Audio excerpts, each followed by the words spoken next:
Bien, pues muy buenas tardes a todos, a todas, bienvenidos. Vamos a dar inicio a la plática de esta tarde.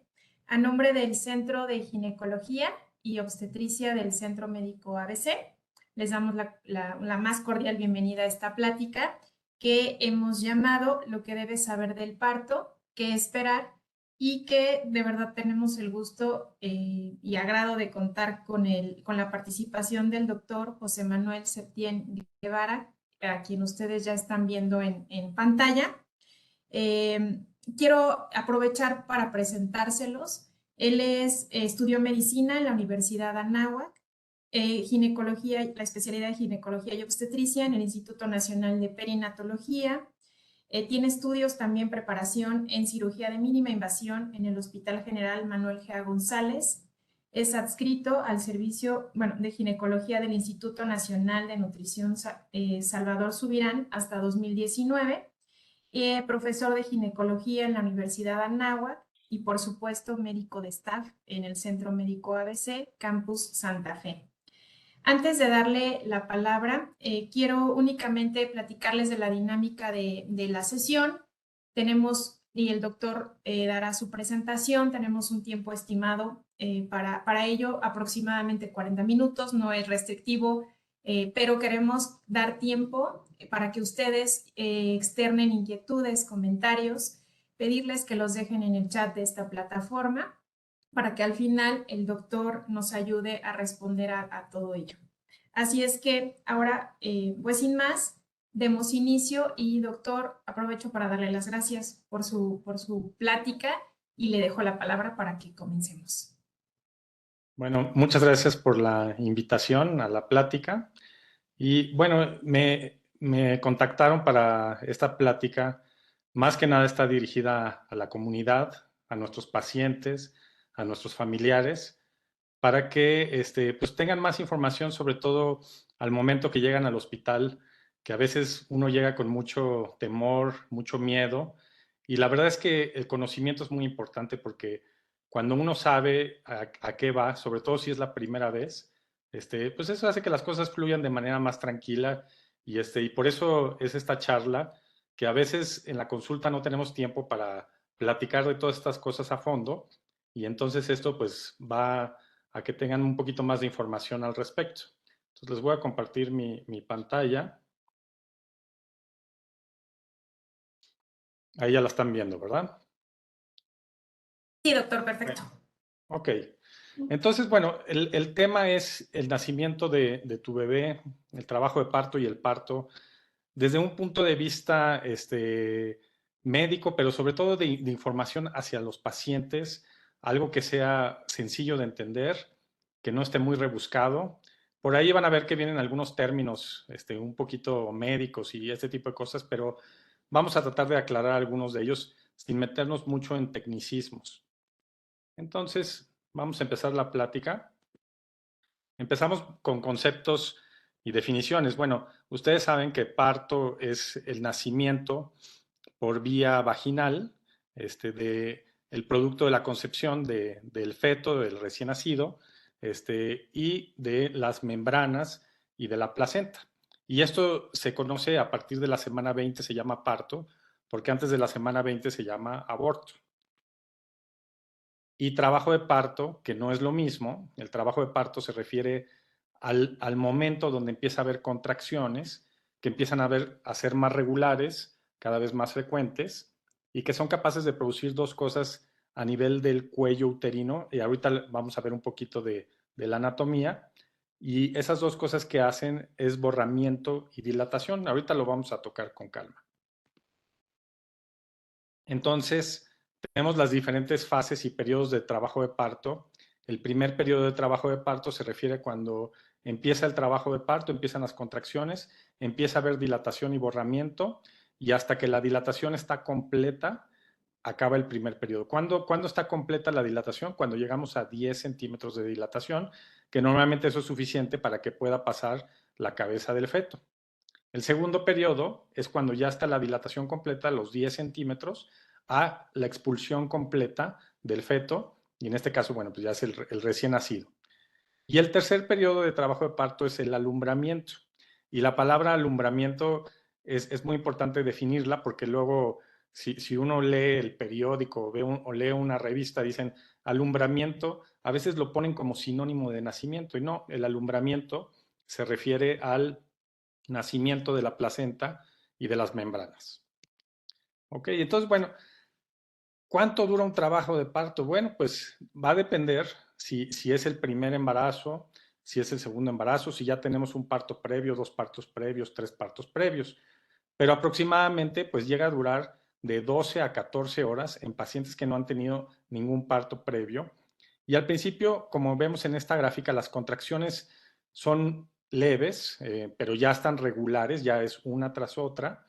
Y empezamos con la dilatación, la cual al principio pues va a empezar en 0 centímetros, luego 1 centímetro, 2 centímetros, pero ahí se va a estancar un buen rato, en 2, 3 centímetros. Esta primera parte le llamamos fase latente y puede durar 8 o 9 horas en una mujer que no ha tenido partos previos. Entonces, pues puede ser una fase muy larga donde realmente las pacientes no están tan incómodas, inclusive muchas veces pueden estar en su casa y dicen, bueno, pues ya tengo contracciones, pero no están tan regulares como para irme al hospital, todavía no tengo molestias y a veces pues ya empiezan a tener molestias y generalmente cuando ya empiezan a hacer las contracciones más frecuentes y empieza a hacer la dilatación más rápida, empezamos con esta parte que se llama la fase activa, que dura menos horas y aquí ya estamos dilatando mucho más rápido, más rápido, más rápido, en un periodo más corto de tiempo, la dilatación se vuelve más rápida hasta que se llega a 10 centímetros de dilatación, como vemos aquí en la gráfica, y empieza a haber el descenso de la cabeza del bebé. ¿Ok? Entonces, cuando ya tenemos dilatación completa, ya no existe un obstáculo que impida el descenso de la cabeza del bebé. Y bueno, obviamente para este tipo de curvas, cuando estamos en el hospital, pues llega la paciente, la revisamos, vemos cuántos centímetros de dilatación tiene, cuánto tiene de borramiento, la admitimos al hospital y entonces vamos viendo cómo va progresando el trabajo de parto y lo vamos graficando en una tablita que le llamamos partograma, que básicamente es ir graficando pues cuántos centímetros de dilatación tiene en cada hora y eso nos sirve de ayuda para saber si es un trabajo de parto normal, como el que acabamos de ver en la gráfica anterior, o es un trabajo de parto anormal. ¿Por qué va a ser anormal? Pues porque no hay dilatación, porque no es la fase latente está muy prolongada, porque la fase activa está muy lenta, o de repente porque simplemente deja de haber dilatación, llegamos, digamos, 5 o 6 centímetros, y entonces hay lo que le llamamos un paro en la dilatación, que a final de cuentas nos traduce que algo está sucediendo, que no está progresando de manera natural el trabajo de parto. Entonces, ya entrados un poquito en el tema, para que nosotros podamos tener un parto, influyen muchas variables y las vamos a dividir en 3. Uno es la pelvis, que es una cosa muy importante. Otro es el feto, todos los movimientos que hace el feto en el trabajo de parto. Y la otra parte son las contracciones uterinas. Así se ve la pelvis en una vista superior. Aquí estamos viendo lo que le llamamos el estrecho superior de la pelvis. Entonces, el estrecho superior de la pelvis, pues esto es hueso, ¿no? El hueso no se abre, no cambia, no dilata. El hueso, pues ya lo tenemos y las pelvis ya están hechas de cierta manera que van a ser más amplias en algunas mujeres, más estrechas en otras mujeres. Y entonces, el feto lo que hace es orientar sus diámetros del cráneo a los diámetros mayores que tiene ese estrecho superior de la pelvis y entonces una vez que ya está orientado va a meter la cabecita dentro de ese estrecho superior y eso lo llamamos encajamiento. Y para esto el feto lo que hace es primero flexionar su cabecita para que tenga el diámetro menor, que ahorita lo vamos a ver, orienta en los diámetros mayores de la pelvis y se mete como de ladito un poquito sesgado y luego ya se endereza la cabecita para poder dar el encajamiento, que ese es el primer paso.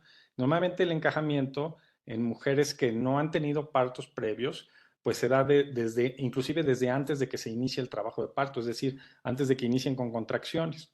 Y una vez que ya está encajada la presentación o la cabeza del feto, pues entonces ya puede iniciarse el trabajo de parto, puede haber borramiento, dilatación, y una vez que ya tenemos la dilatación completa, pues entonces va a empezar ya que no hay obstáculo por parte del cérvix, entonces ya puede descender la cabeza a través de la pelvis. Y es como si fuera un elevador. Vamos del cuarto piso al tercer piso, al segundo piso, al primer piso y a la planta baja, ¿no? Entonces, si va en el cuarto piso, vamos bajando y entonces va descendiendo. Y entonces en la pelvis hay diferentes obstáculos que se va encontrando el feto y por eso hace un movimiento que se llama rotación interna, es decir, hace un giro porque ahora los diámetros mayores de la pelvis están en el eje antero-posterior, cosa que no sucedía cuando estábamos en el estrecho superior. Entonces esto es lo que hace la cabeza del feto. Primero se flexiona, porque vean aquí el diámetro de una cabecita flexionada es mucho menor a diferencia del diámetro de una cabeza que no está flexionada.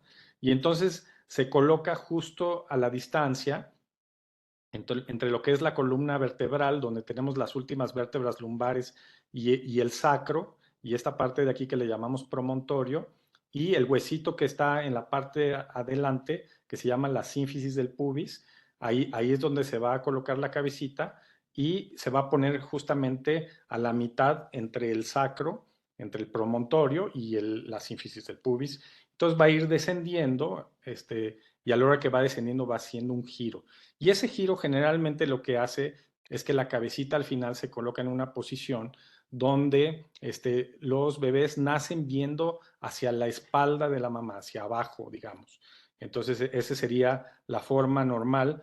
En ocasiones pueden nacer viendo hacia arriba, que no es lo común, pero la mayoría de las veces sí lo hacen así. Y aquí vemos diferentes fetos que pueden estar encajados de diferentes maneras. Normalmente este que vemos en el A es la presentación de cabecita o presentación cefálica de vértice, que es generalmente con una cabeza bien flexionadita, que es la que nos ofrece mayores oportunidades de acabar en un parto normal, pero a veces la cabecita del bebé, del feto, puede estar un poquito deflexionada, como vemos aquí en el B, en el C, donde está presentando la frente o donde a veces está presentando la cara, y entonces estos sí se vuelven unos partos muy complicados o simplemente no progresan los trabajos de parto.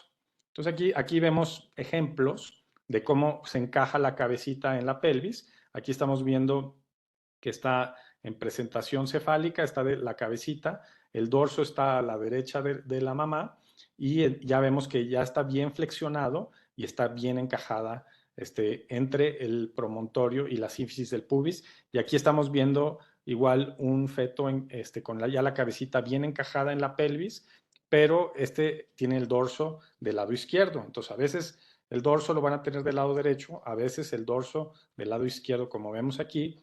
Y este es otro dibujo donde se muestra cómo la cabeza primero está libre y luego se mete a este estrecho superior de la pelvis, se encaja, o sea, se flexiona, se orienta, hace ya con el cérvix dilatado, hace el descenso y hace este movimiento de rotación de la cabeza, donde al final la cabeza queda viendo hacia abajo, a la espalda de la mamá. ¿Ok? Entonces, eso es la última parte. Y ya una vez cuando la cabeza está viendo hacia la espalda de la mamá, acaba de descender todo lo que tiene que descender y recorre todo lo que llamamos el canal de parto hasta llegar a la vulva. Y entonces aquí va a empezar a nacer la cabeza. Primero va naciendo poco a poco, que es lo que le llamamos la coronación de la cabeza, porque así se ve como si tuviera una corona la cabeza y conforme van haciendo, va haciendo un movimiento de extensión la cabeza y luego la cabeza va a rotar conforme venía previamente. Si el dorso venía del lado derecho de la mamá, pues la cabeza va a quedar de esa manera o si viene del lado izquierdo, ¿no? Y una vez que ya rota la cabeza, ya fuera del cuerpo de la mamá, entonces ahora van a nacer los hombros. Primero nace el hombro anterior, luego el hombro posterior y luego ya una vez que nacen los hombros nace el resto del cuerpo sin ningún problema.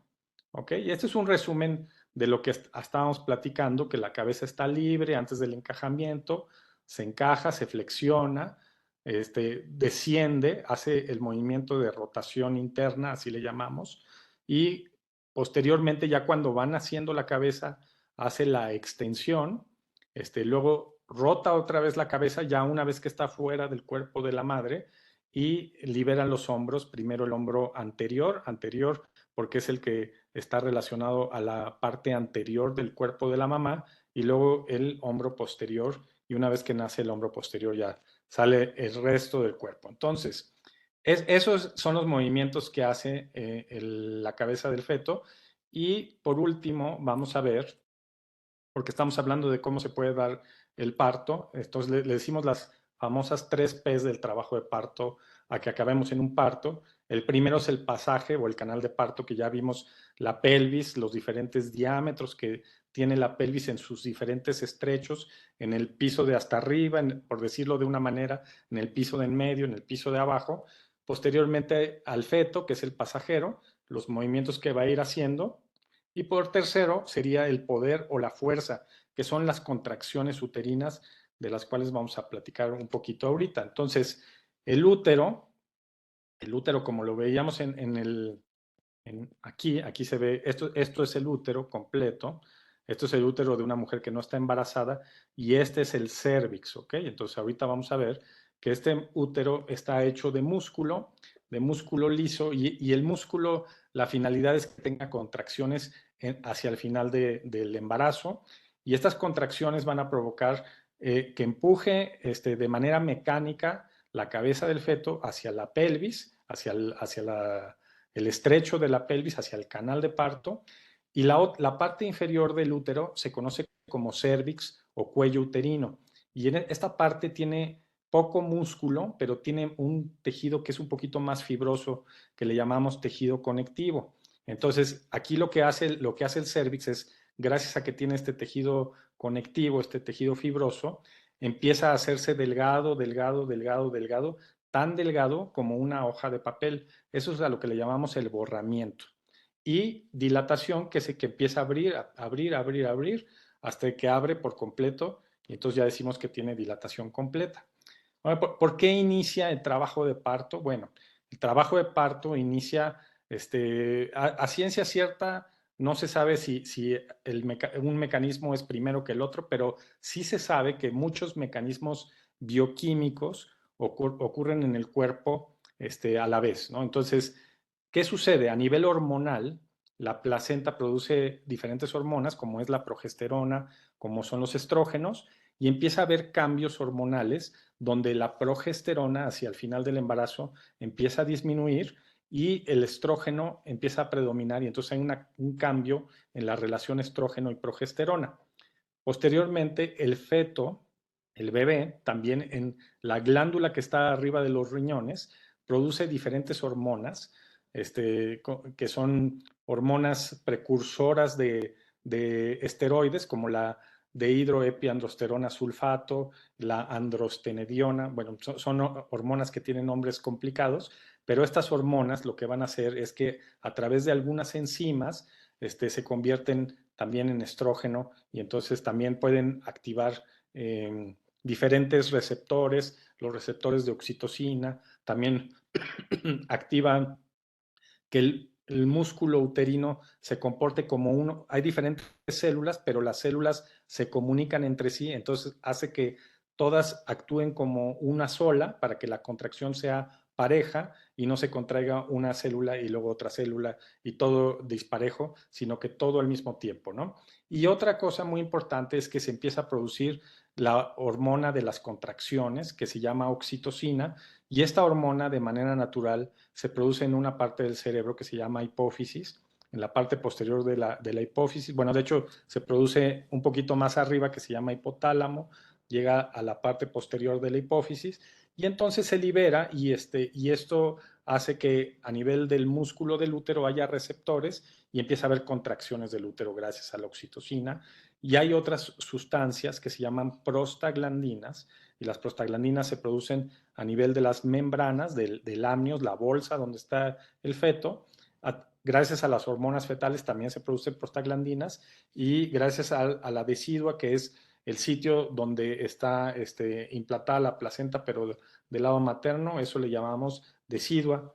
Y esas prostaglandinas va a hacer que el cérvix, que se acuerdan que les dije que era más tejido fibroso, tejido conectivo que músculo, en el cérvix empieza a haber cambios y las moléculas que están ahí, empieza a entrar moléculas de agua, cambia la disposición de una de las proteínas más importantes del cérvix, que es la colágena, y entonces todo esto empieza a hacer que haya borramiento cervical, borramiento del cuello uterino, ¿ok? Y dilatación del cuello uterino. La otra cosa también importante es que el presionar de la cabeza del feto hacia el cérvix hace que a nivel de la hipófisis, a nivel del cerebro, se produzca más oxitocina. Entonces, un reflejo que le llamamos reflejo de Ferguson para que continúe el trabajo de parto. Entonces, la presión de la cabeza y la producción de prostaglandinas hacen que haya estas contracciones y que haya borramiento y que haya dilatación. Entonces, eso es a modo grosso cómo es lo que sucede en el trabajo de parto. Y bueno, aquí estamos viendo el cérvix, cómo el cérvix es largo. Antes de que exista el trabajo de parto, el cérvix está lo que le llamamos formado, está un poquito más duro porque todavía no tiene todos estos cambios que estamos platicando gracias a las prostaglandinas y además tiene un tapón mucoso. Entonces, uno de los primeros datos que pueden sentir las pacientes es, ay, salió un poquito de moco con un poquito de sangre y eso es el famoso tapón mucoso, que es un tapón que obstruye el cérvix de manera natural, que además nos sirve de barrera para, por ejemplo, infecciones, si hay una infección vaginal, que no suba y que no haya una infección de las membranas, entre otras cosas, nos sirve de barrera protectora y que en el momento bueno, de hecho, antes del inicio del trabajo de parto, muchas veces se libera este tapón mucoso. Ahora, no todas las mujeres tienen la salida del tapón mucoso o a veces no se dan cuenta y empiezan con contracciones o empiezan con ruptura de membranas, o sea, se les rompe la fuente, la famosa fuente que son las membranas y bueno, eso es lo que vemos. Entonces, vean cómo está el cérvix. Este es un cérvix que no está borrado, que no está dilatado y que tiene el tapón mucoso y vean la diferencia de este cérvix que ya está completamente borrado, empieza a haber dilatación aquí y ya no existe el tapón mucoso, lo que estamos viendo en la otra. Entonces, vamos a hablar de las contracciones. ¿Cómo se perciben? Bueno, la paciente los va a percibir porque se pone duro todo lo que es el útero. El útero en una mujer embarazada que llega al término del embarazo, pues ocupa todo el abdomen y se siente más en el fondo del útero, es decir, en la parte superior del abdomen, donde está el fondo uterino, y más o menos dura un minuto, minuto y medio, y cada vez son más intensas, y la otra cosa es que cada vez son más frecuentes. Al principio las contracciones van a ser un poquito más lentas en la fase latente, y ya en la fase activa del trabajo de parto, la intensidad va a ser cada vez mayor, la duración más o menos de un minuto, ¿y cuál es la frecuencia normal ya en el trabajo de parto como tal? Es tener de 3 a 5 contracciones en 10 minutos. Y aquí lo estamos viendo en esta gráfica. Aquí vemos cómo el cérvix, este cérvix pues no tiene dilatación, tiene 0 centímetros de dilatación. Aquí ya tiene 2, aquí tiene 4. Y vean, aquí están las contracciones que son cada de estas montañitas que estamos viendo aquí, que están al principio un poquito más separadas, las montañitas, las contracciones, y ya cuando estamos en fase activa, pues las contracciones se vuelven más frecuentes, ¿ok? Y ya conforme va avanzando el trabajo de parto, inclusive más frecuentes y más intensas. Y aquí vamos viendo cómo va progresando la dilatación. Aquí todavía vemos que hay membranas, o sea, no está roto las membranas, y aquí ya se rompieron las membranas y entonces ya directamente vemos la cabeza del feto, hasta que llegamos a 10 centímetros de dilatación. Entonces, bueno, llega el trabajo de parto y ¿qué es lo que hacemos los doctores cuando llegan las pacientes al hospital? Pues vigilamos que todo vaya bien, ¿no? Realmente nuestro trabajo es estar al pendiente que las cosas sucedan de manera normal y si hay algo anormal, pues darnos cuenta a tiempo. Entonces, lo que vigilamos es la progresión del trabajo de parto, tanto el borramiento y la dilatación, qué tan efectivas son las contracciones y que las contracciones estén frecuentes, sean, que no paren, que estén espaciadas entre una y otra y que más o menos tengan esta frecuencia de 3 a 5 en 10 minutos. Y también vigilamos que el bebé esté tolerando bien el trabajo de parto. ¿Y cómo sabemos que el bebé está tolerando bien el trabajo de parto? Pues el método más frecuente que usamos es vigilar la frecuencia cardíaca del bebé. La frecuencia cardíaca del bebé la podemos revisar por medio de auscultación intermitente. ¿Qué significa eso? Que la oímos un ratito y luego al cabo de un rato la volvemos a oír. Eso se llama auscultación intermitente. O a veces conectamos un monitor, que ese monitor continuamente nos está diciendo cómo está la frecuencia cardíaca del bebé, y si hay alguna alteración, pues nos podemos dar cuenta, como cuando empieza a bajar la frecuencia cardíaca del bebé, que no necesariamente está en relación a que el bebé tenga sufrimiento. A veces, al momento que la cabeza ya está bien encajada, ya tenemos dilatación completa y empieza a descender la cabecita, a veces por la misma presión de la cabecita, esto hace un reflejo a nivel del sistema nervioso, le llamamos un reflejo vagal, y entonces puede haber una disminución en la frecuencia cardíaca que generalmente está al mismo tiempo que las contracciones, y eso no nos indica que haya algún problema, pero hay veces que los descensos en la frecuencia cardíaca del bebé nos puede indicar si hay algún problema. Y otra cosa es el líquido amniótico. Entonces, como veían antes, pues las membranas están íntegras y de repente, bueno, ya se rompen, y el líquido amniótico generalmente tiene un color claro, un olor muy característico, pero en ocasiones el color del líquido amniótico puede ser verde, y eso se le conoce como meconio. Ahora, el meconio no necesariamente quiere decir que hay sufrimiento fetal. A veces sí se puede relacionar con él, pero a veces puede estar presente por otras situaciones. Por ejemplo, ya es un bebé que está en las 40 semanas o un poquito más, y a veces puede haber meconio. Entonces, no necesariamente el meconio es igual a que hay alguna alteración, y por eso es importante que el médico es el que determina si las situaciones que se están dando en el trabajo de parto son normales o está habiendo alguna alteración. Entonces, ¿qué deben de saber de cuándo acudir al hospital? Bueno, pues eso es algo muy importante que sí deben de platicar con su médico, que es ver cuándo el trabajo de parto ya se encuentra en fase activa. Y generalmente sabemos que ya está en fase activa porque ya las contracciones son regulares, son de mayor frecuencia, de mayor duración y de mayor intensidad, y entonces ya sabemos que cuando tienen 3 contracciones en 10 minutos, pues ya sabemos que están regulares, y generalmente cuando llegan al hospital, pues ya tienen dilatación y borramiento. Entonces decimos, pues ya estás en trabajo de parto, y generalmente pues ya se quedan en el hospital. Otro dato importante que hay que decirle al médico es, por ejemplo, cuando se rompen las membranas. ¿Cómo nos damos cuenta que hay ruptura de membranas? Pues sale mucho líquido, y el líquido amniótico generalmente tiene un color claro, como les había dicho, y tiene un olor característico como a cloro o a blanqueador. Y entonces le decimos al médico, bueno, pues yo creo que ya se me rompió la fuente, la famosa fuente o las membranas.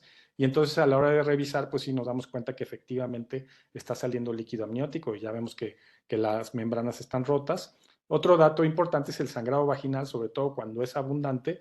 Ya quedamos que cuando es la salida del tapón mucoso, a veces sale poquito moco con poquita sangre, y no necesariamente ese es un dato de alarma, porque inclusive la salida del tapón mucoso puede suceder tiempo antes de que inicie el trabajo de parto.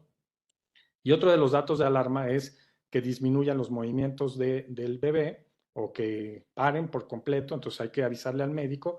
Y otros datos de alarma, por ejemplo, cuando se sube la presión arterial, que empiezan a haber lucecitas o hay zumbido de oídos, podría ser también un dato de alarma. Entonces, bueno, eso en cuanto a cuándo acudir, cuáles son los datos de alarma, eso es muy importante. Ahora vamos a ver un poquito sobre el parto.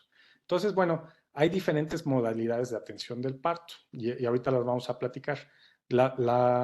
Digamos, la manera más tradicional de atención de parto puede ser con uso de medicamentos, y estos medicamentos incluyen a la analgesia epidural, que es una analgesia que se pone en la espalda, que llega hasta un espacio antes de la médula espinal que se llama espacio epidural, y en ese lugar, en ese sitio, se pone la analgesia y se pone un catéter.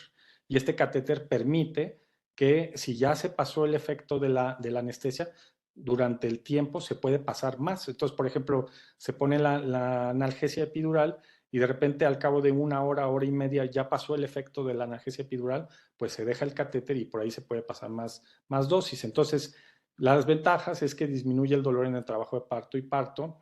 El efecto va a depender de la dosis y la frecuencia.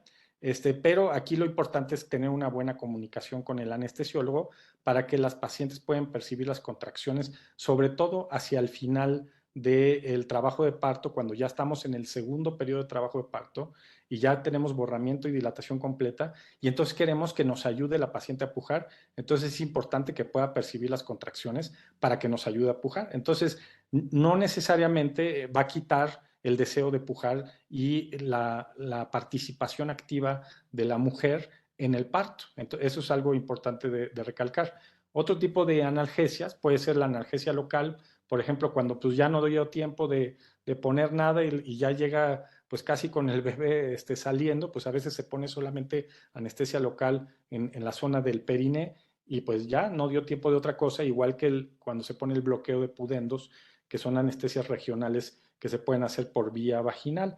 Y rara vez se utiliza la anestesia general y eso generalmente está reservado a verdaderas urgencias que vemos en obstetricia, como es el desprendimiento de placenta y otras cosas, pero rara vez se utiliza en estos días la anestesia general. Y luego tenemos también lo que es el parto psicoprofiláctico, y el parto psicoprofiláctico va encaminado a que no usemos medicamentos, o también le llaman desmedicalizado. Tiene otros nombres, realmente creo que no nos hemos puesto de acuerdo en que sea un nombre único, pero generalmente todo va a que ocurra de manera natural, a que usemos los menos medicamentos o no usemos medicamentos. Y bueno, esas son las ventajas, es el menor uso de anestesia, como no usamos anestesia, tampoco usamos medicamentos, y como no se usa anestesia, pues la paciente puede caminar y adoptar diferentes posiciones en la posición que le sea más cómoda para tolerar el trabajo de parto. Entonces, generalmente este tipo de partos requieren una preparación previa al parto, donde se toma un curso, donde se prepara, donde se usan diferentes técnicas de relajación, como son las respiraciones, como es el uso de una pelota, como es el meterse a bañar, etcétera, que pueden ayudar a el trabajo de parto y a que no haya tanto problema, ¿no? Y ya posteriormente, bueno, pues tenemos la expulsión. Y la expulsión puede darse en una sala de expulsión, así le llamamos. Primero en nuestro hospital, en el ABC, primero las pacientes están en trabajo de parto, en una sala de labor, y generalmente ahí ocurre el borramiento, la dilatación, todas las primeras etapas del parto, y ya en el momento que el médico lo decide, podemos pasar a una sala que le llamamos sala LPR o pasar a una sala de expulsión. La diferencia entre una y otra, bueno, les voy a hablar primero de la sala LPR. La sala LPR significa labor, parto y recuperación. Entonces, generalmente la paciente pasa a esta sala ya en las últimas etapas de trabajo de parto. Antes está en un cuarto que está realmente al lado de la sala LPR, y en las últimas etapas de trabajo de parto en esta sala LPR. Ahí mismo ocurre el parto y ahí mismo ocurre la reanimación del recién nacido, la recuperación es junto con el recién nacido, ahí en esta sala, y ofrece la posibilidad de que tengamos apego temprano, lactancia temprana, y al terminar, la madre y el recién nacido pasan a su habitación. Ahora, cuando sucede en la sala de expulsión, es exactamente igual, la única diferencia es que en el momento que terminamos, pues la madre pasa a una sala de recuperación y ya posteriormente pasa a su habitación. Pero realmente en una sala de expulsión normal, pues también podemos hacer apego temprano, podemos ofrecer lactancia temprana. Entonces eso también depende un poquito de las condiciones del parto y que el recién nacido nazca en buenas condiciones, obviamente, ¿no? Que el recién nacido esté bien y que no haya ningún problema. Ahora, ¿qué hacemos nosotros los médicos ya en el parto como tal? Pues ayudamos al nacimiento. Entonces, por ejemplo, aquí estamos viendo una de las maniobras que hacemos los médicos para el nacimiento, se conoce como maniobra de Ritgen, y esta maniobra, ¿se acuerdan de los movimientos de la cabeza del feto? Esta maniobra lo que hace es ayudar a la extensión de la cabeza del feto, y posteriormente aspiramos boca, nariz, restituimos, o sea, rota la cabecita ya una vez afuera del cuerpo de la mamá, nace el hombro anterior y el hombro posterior. Ahora, ¿por qué hacemos esta maniobra? Pues aquí lo que estamos haciendo es proteger el piso pélvico de que ocurran desgarros, como lo estamos viendo aquí. Aquí ya está la coronación de la cabeza y estamos haciendo la maniobra de Ritgen para favorecer que no haya desgarros en el piso pélvico a nivel del períneo. ¿Ok? Aquí estamos viendo ya nacieron los hombros, hombro anterior, hombro posterior, y posteriormente controlamos la salida del bebé, lo vamos secando, lo vamos estimulando. Muchas veces desde este momento, pues el bebé ya está llorando, ya está agarrando color, y posteriormente pues ya lo podemos poner con la mamá, o si necesitamos pinzar y cortar el cordón y pasarlo al pediatra. Ahorita les voy a hablar un poquito del pinzamiento del cordón. Entonces, estas son las salas LPR que tenemos en el ABC, donde vemos que, bueno, pues es una cama bastante cómoda, donde tenemos aquí mismo esta cama tiene diferentes posiciones, se puede inclinar el respaldo y tenemos unas pierneras o taloneras para que la mamá se sienta más cómoda y pueda pujar ya en las últimas etapas del trabajo de parto. Y aquí mismo puede ser la expulsión. También tenemos un monitor para estar vigilando que la frecuencia del bebé esté bien. Aquí mismo estas salas cuentan pues con todo el equipamiento necesario, tenemos la luz, tenemos oxígeno, aquí está la cuna térmica para el recién nacido, si es que lo necesita, y bueno, también tiene tomas de oxígeno y bueno, cualquier eventualidad que puede llegar a suceder durante un trabajo de parto en estos sitios son extremadamente seguros para el nacimiento del bebé. Y aquí vemos esta misma sala desde otra vista, donde tenemos aquí un carrito con medicamentos, tenemos el monitor, tenemos lo que es la cama obstétrica de expulsión con las pierneras, tenemos la cuna y tenemos un monitor. Entonces, como pueden ver, está completamente equipada y tiene pues todo, ¿no? Ahora, vamos a hablar de un tema que a veces causa controversia y a veces nos preguntan las pacientes, oye, ¿me vas a hacer el famoso corte? Que el famoso corte se llama episiotomía, el corte que se hace a nivel del periné. ¿Qué hay con respecto a la episiotomía? Porque además luego causa mucha controversia y inclusive las pacientes nos dicen, sí, hazme episiotomía, no me hagas episiotomía. Bueno, yo les tengo que decir que actualmente ya no se usa de manera rutinaria. Hay diferentes estudios muy grandes de medicina basada en evidencia donde dice, bueno, pues que ya no la debemos de hacer de manera rutinaria. Hay veces que sí se puede hacer porque pues ya está a punto de ocurrir un desgarro a nivel de la vulva y entonces a veces es más fácil reparar una incisión derechita que una incisión toda chueca que se hace como un desgarro. Yo lo que les digo, imagínense un corte en una camisa derechito, ahora imagínense que la tratemos de romper a la mitad y pues obviamente los bordes pues va a quedar muy irregular, entonces pues eso puede ser una justificación, sin embargo, como les digo, ya no se usa de manera rutinaria y sobre todo una de las desventajas de la episiotomía es que llega a haber una lesión del esfínter anal, que afortunadamente son muy poco frecuentes y por eso es que los médicos protegemos el piso pélvico, hacemos esta maniobra que estábamos platicando, la maniobra de Ritgen, pero bueno, pues tiene ahí sus cuestiones y realmente debe hacerse cuando el médico juzgue que es más conveniente hacerla a no hacerla. Pero entonces las ventajas que va a hacer, pues es más fácil reparar un corte derecho o que uno todo irregular, ¿ok? Hay veces que dices, bueno, pues no hago episiotomía, pero al final de cuentas sí voy a acabar reparando el desgarro que se produce por no haber hecho una episiotomía, que no tiene mayor problema de reparar un desgarro de primer grado o de segundo grado, así le llamamos.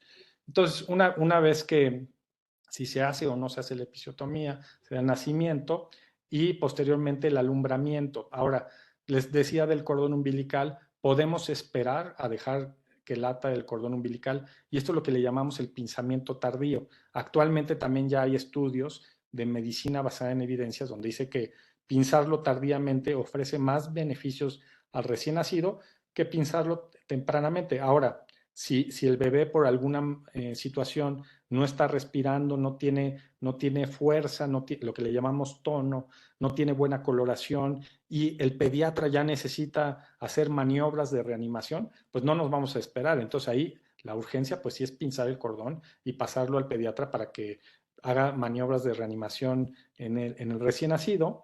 Y de lo contrario, si el bebé está llorando, si tiene buen tono, si ya está empezando a agarrar color, pues podemos hacer pinzamiento tardío y también podemos hacer lo que le llamamos el apego temprano, que es ponerlo piel con piel con el pecho de la madre, y esto les ayuda a que no pierdan temperatura, les ayuda a que al vínculo entre la madre y el hijo, les ayuda a que empiecen a buscar el pezón para empezar la lactancia, ¿ok? Y ya una vez que pinzamos y cortamos el cordón, podemos hacer el alumbramiento, que es el nacimiento de la placenta, que puede ser solita, se llama espontáneo, o dirigido cuando hacemos una leve tracción del cordón umbilical, como estamos viendo aquí, y aquí estamos viendo cómo nace la placenta. Eso es el alumbramiento, ¿ok?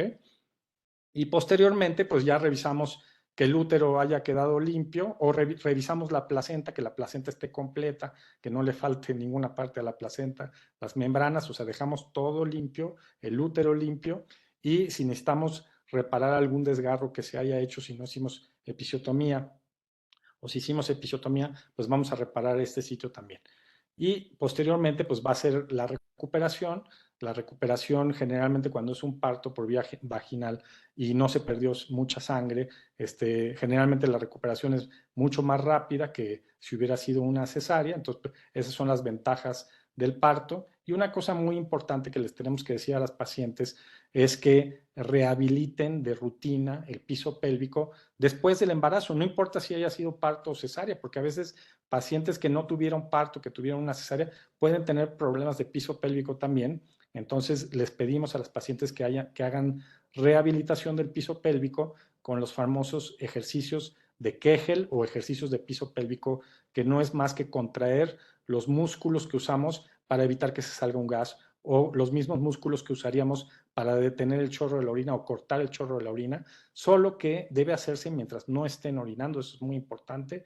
Y generalmente, como cualquier músculo, si hacemos el ejercicio una sola vez, si vamos al gimnasio un día, pues no vamos a esperar a tener resultados. Entonces hay que hacerlos frecuentemente en series de 20, en la mañana, a mediodía, en la noche, durante un periodo de tiempo importante para que podamos tener una rehabilitación de este piso pélvico, porque todos esos son músculos y esos músculos se estiran con la presión de la cabeza del bebé, del feto, y también al momento que el feto va pasando por el canal del parto, pues estos músculos se abren. Entonces, a final de cuentas, quedan un poquito, digamos, más débiles estos músculos, los nervios también, y por eso es importante la rehabilitación del piso pélvico después del parto. Y ya posteriormente, si todo sale bien, pues ya las damos de alta del hospital, se van a su casa, van a tener un sangrado posteriormente, que es la famosa cuarentena, lo que nosotros le llamamos el puerperio, y ya después las revisamos en el consultorio para ver que todo esté bien, que no haya ninguna situación, y platicamos de métodos de planificación familiar, etcétera. Entonces, bueno, básicamente de eso se trata la plática del día de hoy, pues todo para que tengamos un resultado favorable, que tengamos un bebé sano, la mamá contenta y todos bien, pero bueno, lo más importante es que tengan confianza con su médico y confianza con el hospital que tiene todos los servicios para atenderlos a ustedes y que se sientan bien atendidas y muy cómodas.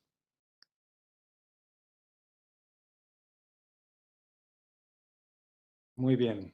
Entonces creo que estamos más o menos en tiempo. Sí, doctor, muchas gracias. Justo ya empezaron a dejar y están en la sesión que nos dejen sus dudas y comentarios. Le agradecen la presentación, que ha sido muy buena y que tiene algunas dudas de mamá primeriza. Sí, nos puede hablar sobre los beneficios y contraindicaciones de la epidural. ¿De qué? Perdón. Epidural. Ah, de la epidural. Bueno, lo veíamos en la plática. O sea, ¿cuál es el objeto de la anestesia epidural? Pues quitar el dolor de las contracciones. Ese es el objetivo. La ventaja es que el anestésico queda en este espacio que le llamamos espacio epidural. No llega a la médula espinal ni a los nervios, ni tampoco llega a los vasos sanguíneos. O sea, no es un anestésico que esté en la circulación de la mamá.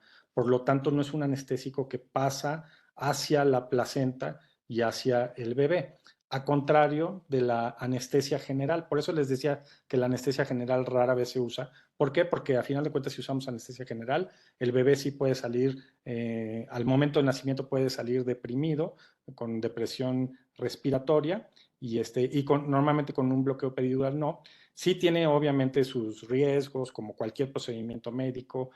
A veces se les puede bajar un poquito la presión arterial después de poner el bloqueo.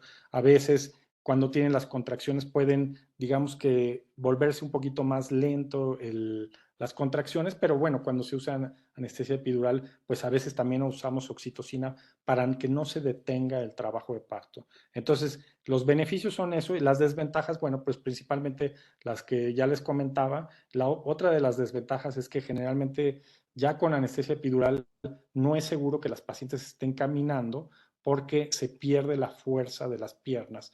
Entonces, pues ya no pueden estar caminando.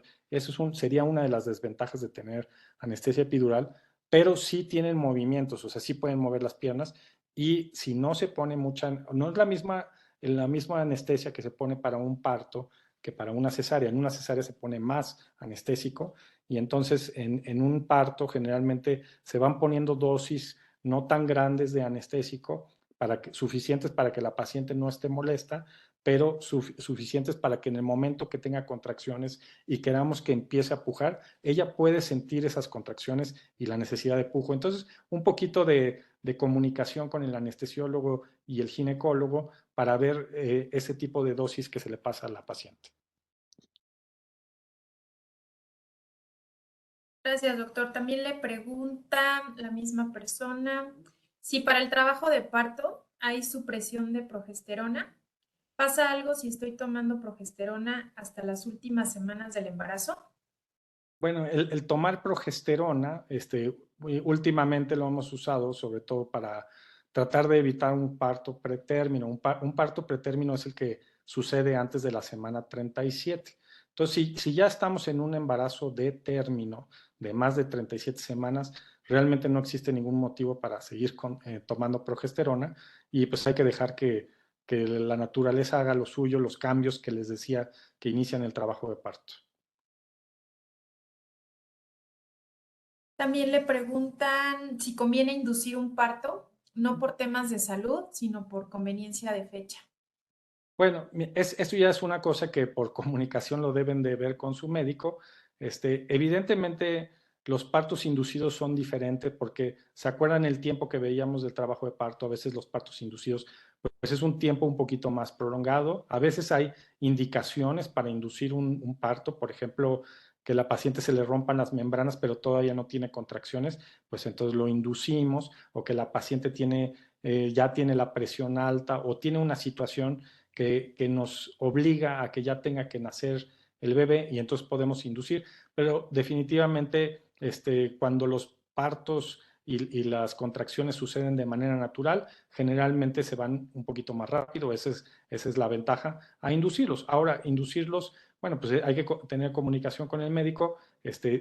Cuando un parto se induce y las situaciones están favorables para el parto, es decir, tiene una buena pelvis, tiene la cabeza en buena posición, está bien acomodada, bien encajada, y el cervix ya tiene ciertos cambios, pues también eso nos puede ayudar a que podamos tener una inducción exitosa.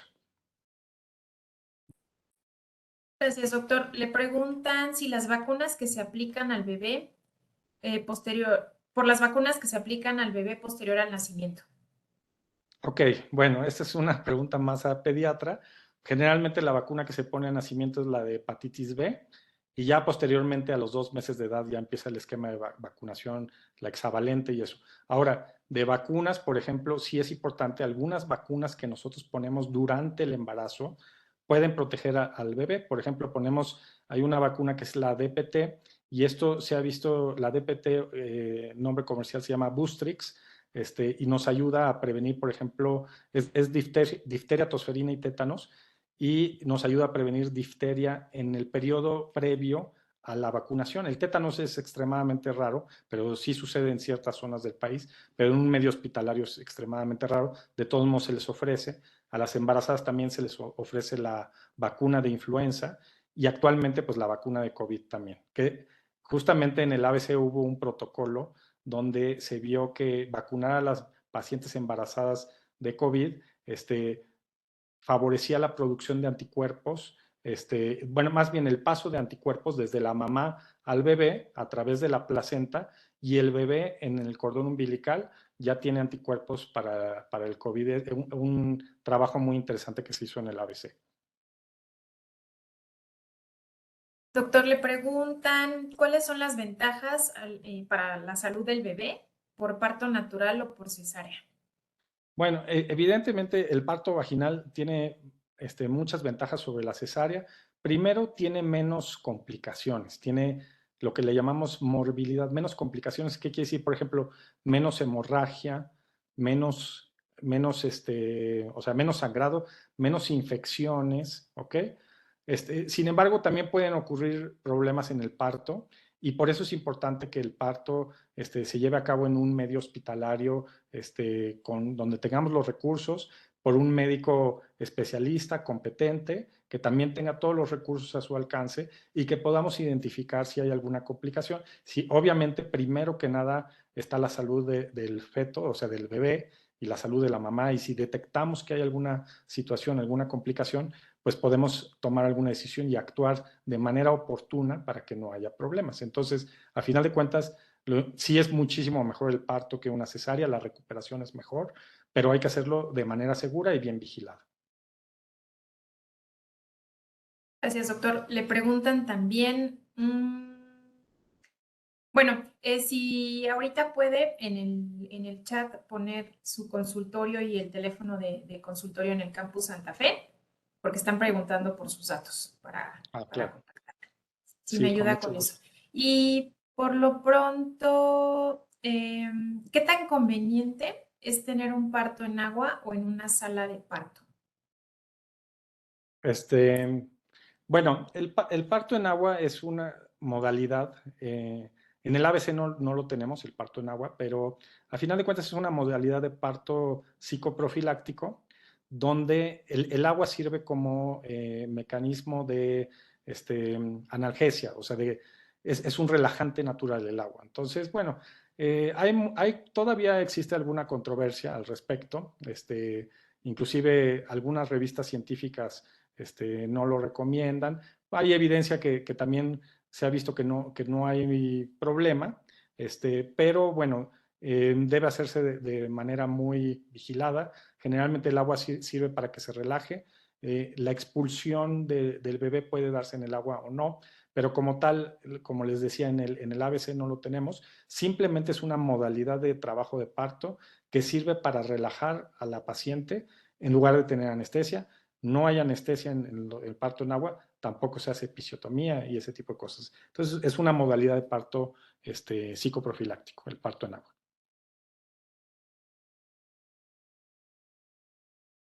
Preguntan también, hola, ¿se siente algo cuando se lleva a cabo el encajamiento de la cabeza en la pelvis? Sí, bueno, eh, lo que sienten, que es uno de los primeros datos a veces cuando ya está el final del embarazo, sienten como que baja así dicen, es que siento que bajó el bebé, y no es más que el encajamiento de la cabeza. Entonces sienten que hay más espacio en la parte superior del abdomen. Ese sería el primer dato de encajamiento. Y bueno, ya como tal, el médico a la hora de revisar, pues revisa que efectivamente por medio de maniobras a nivel abdominal y también a través de un tacto vaginal, pues ya nos damos cuenta si realmente ya ya está el encajamiento, perdón. Gracias, doctor. Le preguntan también, bueno, si se tiene la epidural y no quiero estar tan acostada al momento del parto, ¿puede moverse o acomodarse la mamá? Sí, sí se puede mover, o sea, se puede poner, digamos, más sentada, pero como tal, y sí se puede mover las piernas, pero como tal, como les mencionaba, caminar no es muy seguro porque al momento de la epidural, pues sí se pierde fuerza a nivel de las piernas, y entonces caminar pues sería un riesgo de que se caigan en el hospital. Doctor, le preguntan si se puede entrar en trabajo de parto sin romper la fuente. Sí, sí, de hecho, la mayoría de las pacientes lo primero que tienen son contracciones. O sea, muchas pacientes debutan así, primero el tapón mucoso y el tapón mucoso y pueden pasar horas y no pasa nada. Y ya después empiezan con contracciones regular. Acuérdense la definición de trabajo de parto. Contracciones regulares, intensas, cada vez más frecuentes. Y a la hora que van con el médico dicen, pues ya tienes borramiento, ya tienes dilatación, y se quedan en el hospital.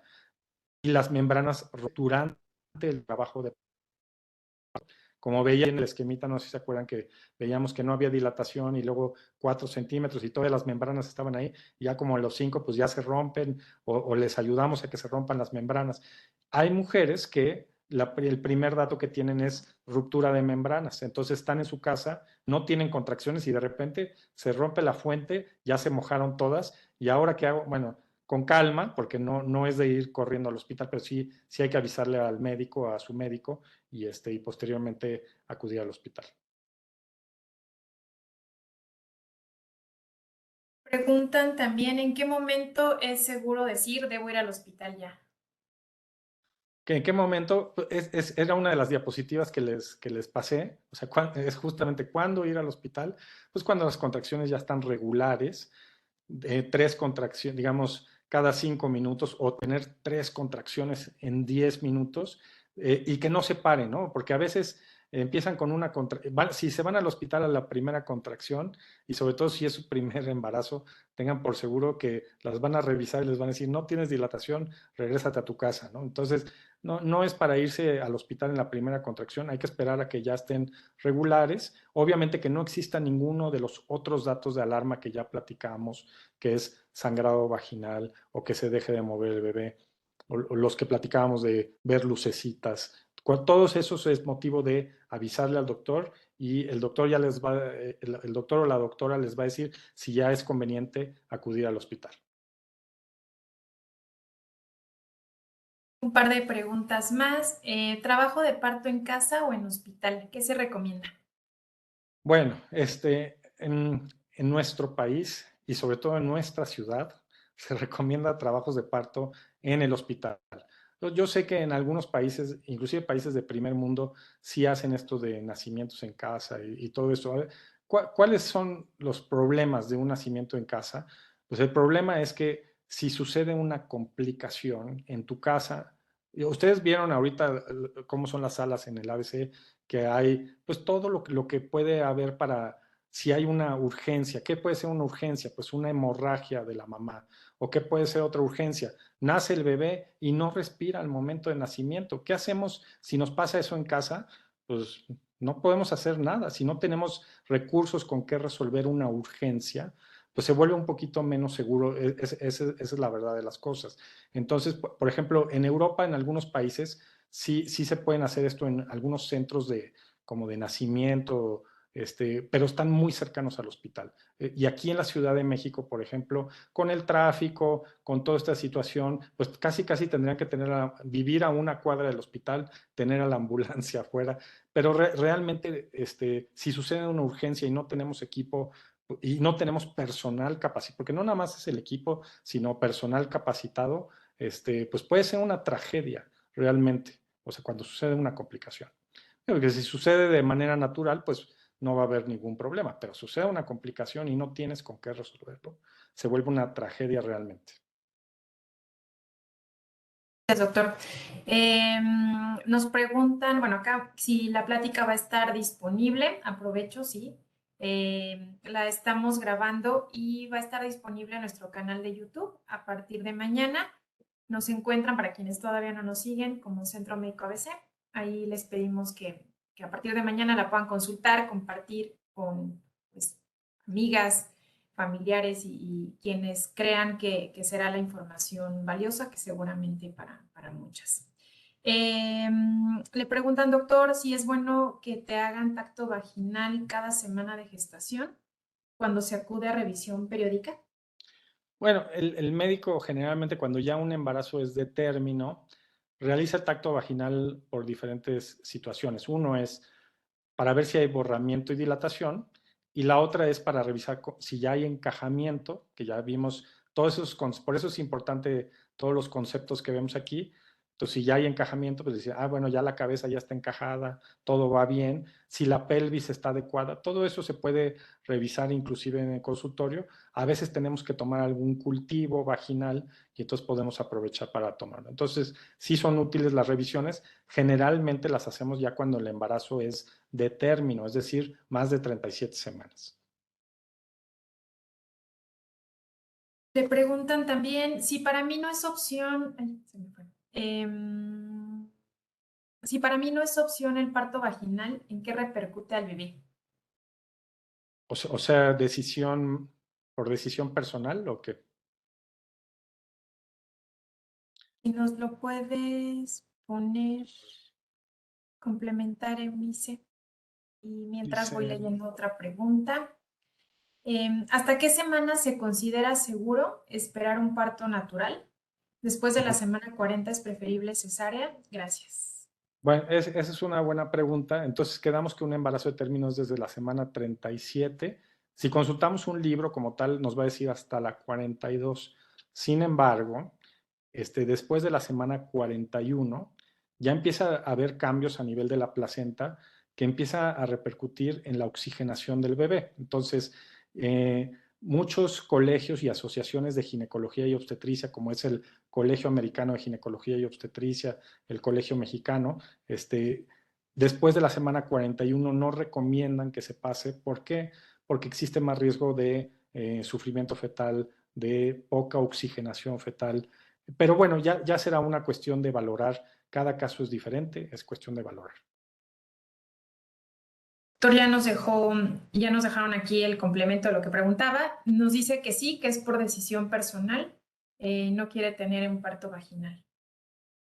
Si esto Ok. podría afectar al bebé. Ujú. No, bueno, pues también es válido que por decisión materna opten una cesárea. Obviamente deben de estar informadas. Siempre que se tome una decisión de estas, tienen que estar informadas. Bueno, ¿cuáles son los beneficios de un parto contra una cesárea? Ya les expliqué un poquito aquí en la charla. Sin embargo, yo también les puedo decir que en nuestros tiempos la cesárea es bastante segura porque pues tenemos buenos hospitales, buenos médicos, buenos anestésicos, buenos antibióticos, buenas técnicas, y entonces puede volver un procedimiento bastante seguro. Ahora, eso no quiere decir que no tenga riesgos, por supuesto que tiene riesgos. Una cesárea, ya les decía, más riesgo de infecciones, más riesgo de sangrado, y no nada más ese tipo de riesgo, sino más riesgo a futuro. No es lo mismo tener, por ejemplo, alguien que quiere tener 4 hijos o 5 hijos, que ya no es muy común en estos tiempos, pero dice, yo quiero tener 5 hijos. ¿Qué es más seguro? Pues tenerlos por parto, definitivamente. Ahora, sí, en cesáreas, entre más cesáreas estamos haciendo, pues existen más riesgos también a nivel de la placenta, en fin, hay otras situaciones también.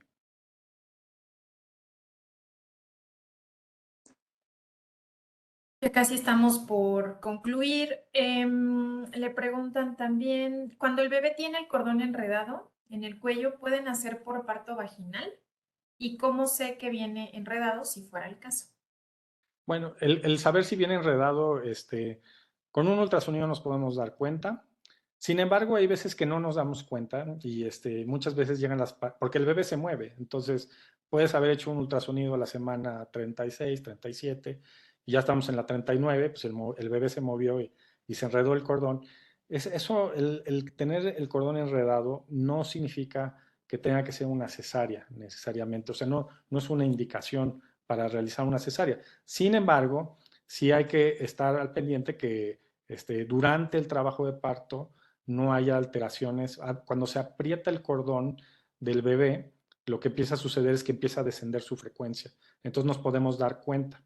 Y a veces el tener el cordón enredado hace un poquito más difícil que baje, pero muchas veces hemos atendido un parto y de repente nace la cabeza, pues tiene el cordón enredado y ya lo quitamos el cordón y no pasa absolutamente nada y nació por parto y todo bien. Entonces, no es una cosa que ni que nos complique, simplemente hay que estar al pendiente durante el trabajo de parto.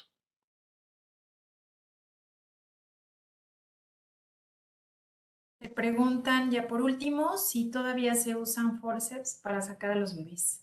Bueno, los forceps es un instrumento que se inventó hace muchos años. Obviamente tiene sus ventajas y tiene sus desventajas o sus complicaciones.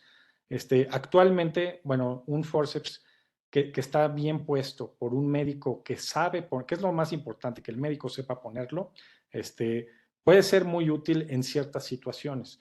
Realmente, o sea, no se hace de manera rutinaria, pero por ejemplo, digamos que ya tiene la dilatación, el borramiento completo, pero todavía no ha bajado la cabeza, ¿no? Y de repente empieza a haber datos de sufrimiento fetal o se desprende la placenta o sucede una situación de urgencia que tiene que hacer el nacimiento lo más rápido posible. Entonces, te tardas menos tiempo en poner un forceps que en hacer una cesárea y va a tener mejores resultados, obviamente. Entonces, sí se puede usar, digamos que son situaciones específicas, pero lo más importante es que el médico debe tener experiencia en ponerlo y bien puesto, pues realmente no debe haber mayor complicación, o sea, puede salir muy buenos resultados si se pone bien. Si se pone mal, pues sí puede haber complicaciones, digamos, complicaciones tanto del bebé como de la mamá.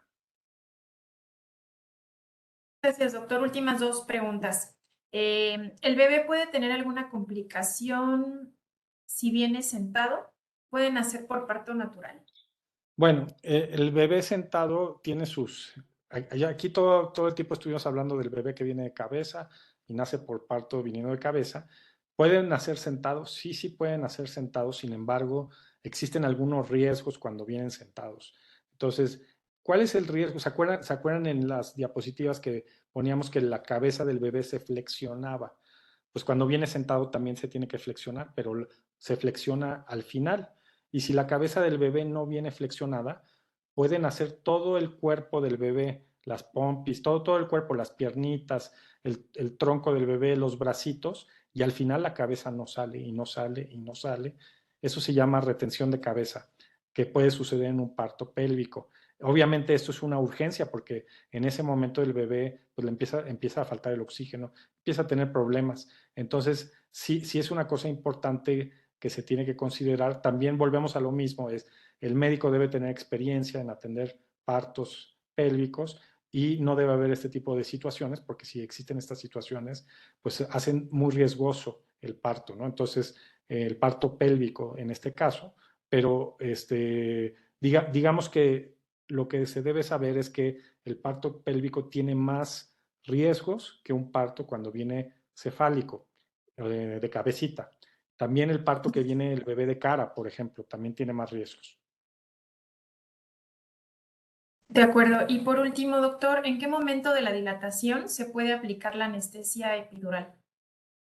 Bueno, eso realmente nosotros preferimos poner la anestesia ya cuando se empieza a hacer la dilatación más rápida, digamos, en la fase activa. ¿Por qué? Porque a veces cuando se coloca muy temprano la anestesia, esto puede favorecer que se haga más lento el trabajo de parto o se detenga. Entonces, lo preferible es primero que ya estén las contracciones regulares y preferible que ya estemos en la fase activa del trabajo de parto, es decir, unos 3, 4 centímetros de dilatación, un poquito más, y entonces tenemos más éxito de que no se detenga el trabajo de parto.